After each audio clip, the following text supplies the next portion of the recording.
किसान साथियों नमस्कार। धनिया फसल में एक बीमारी आती है जिसे हम पाउडर मिल्ड्यू के नाम से जाना जाता है या सफ़ेद चूनी रोग के नाम से भी जाना जाता है, या फिर हम उसे अलग अलग जगह पर अलग अलग नामों से जैसे धोरिया नाम से भी जाना जाता है।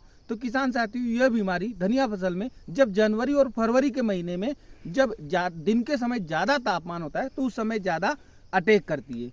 तो किसान साथियों, इस बीमारी के निदान के लिए हम सल्फर मार्केट में कई ग्रेड में प्रचलित है, तो उसमें से कुछ ग्रेड हैं जिनके बारे में मैं आपको बता रहा हूँ।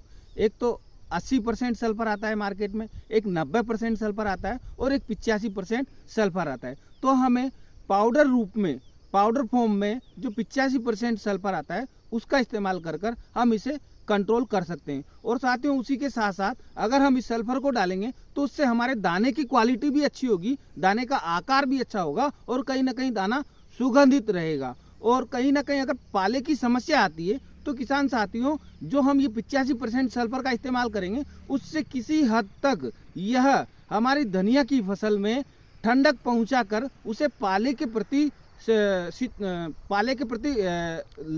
सहनशील बनाएगा और हमारी धनिया फसल में पाले से नुकसान नहीं होगा। किसी हद तक हम उसे कंट्रोल भी कर सकते हैं। तो किसान साथियों, हम किसी भी एक प्रकार का 85% पाउडर फॉर्म वाले सल्फर का प्रयोग कर हम पाउडर मिल्ड्यू रोग से कंट्रोल पा सकते हैं। किसान साथियों, धन्यवाद।